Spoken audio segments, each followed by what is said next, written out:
Hello guys, this is Teacher Erika Tomelleri. Welcome to my channel. Bem-vindos aqui. É um prazer mais uma vez vocês em mais um vídeo.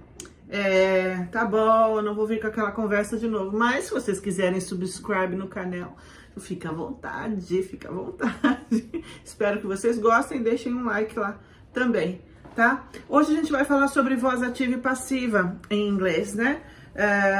Voz passiva, que é quando o objeto da ativa se torna o sujeito, ok? Voz passiva é muito utilizada, é muito importante mesmo, sabe por quê? Porque quando o foco está na ação e não em quem executou a ação.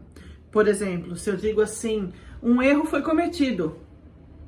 Isso é uma frase na voz passiva. Um erro foi cometido. Eu quero dizer que, poxa, um erro foi cometido, não me interessa quem foi que cometeu o erro. Um erro foi cometido. Ou, minha bicicleta foi roubada. Poxa, minha bicicleta foi roubada. Então eu tô focando no fato que aconteceu. E não interessa, não importa nesse contexto quem ou o que executou a ação. Isso é voz passiva, tá? A voz passiva ela é formada pelo verbo to be, em algum tempo, presente, passado ou até particípio, e um verbo qualquer no particípio.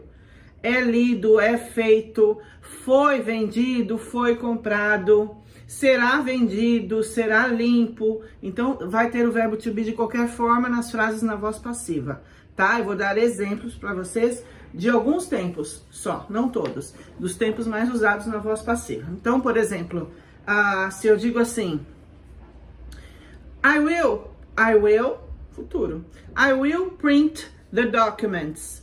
Essa frase está na voz ativa. Eu, sujeito, vou executar uma ação que no caso é imprimir os documentos. I will print the documents. Na voz passiva, eu pego esse documents, que é o objeto, e ele vira sujeito. The documents. Então, se eu vou imprimir os documentos serão impressos. The documents will be, serão printed. The documents will be printed. Isso é voz passiva, ok? Esse exemplo que eu acabei de falar foi um exemplo no futuro, tá? Então, will be, porque eu falei para vocês, não pode faltar o verbo to be. Então, será, will be, e um verbo no particípio. Será impresso, será limpo, será comprado, tá? Vamos ver no presente como que fica uma frase.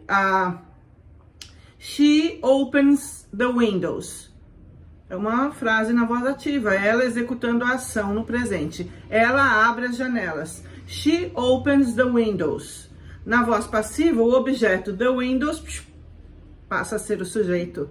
The windows, se ela abre as janelas são, que é plural, as janelas são abertas. The windows are opened.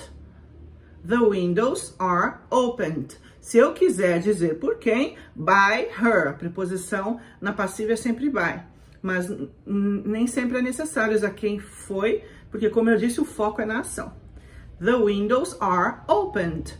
As janelas são abertas, tá? Isso é um presente. Então eu comecei dando um exemplo no futuro de passiva e agora no presente.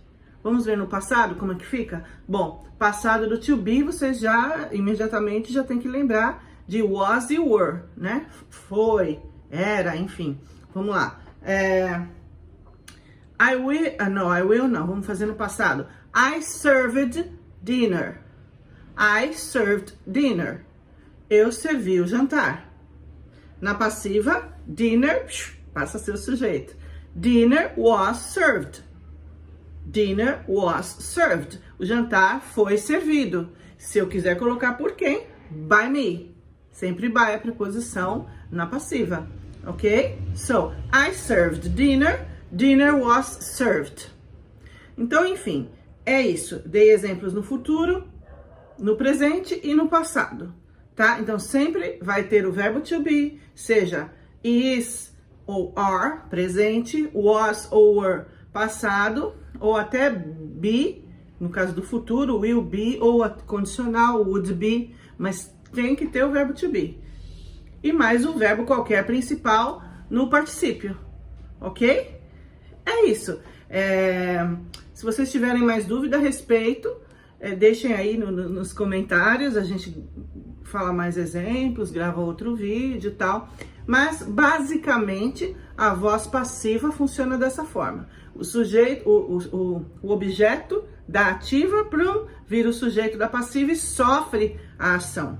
É limpo, é lavado, foi comprado, foi vendido, ok? Ou será comprado, será vendido, sempre particípio e o verbo to be. É isso aí. Isso é a voz passiva em inglês, ok? Espero ter ajudado, colaborado de alguma forma. Espero que vocês tenham curtido. E deixem um like se gostaram, se foi útil para você. E nos vemos no próximo vídeo, então, ok? Foi um prazer. Bye, bye.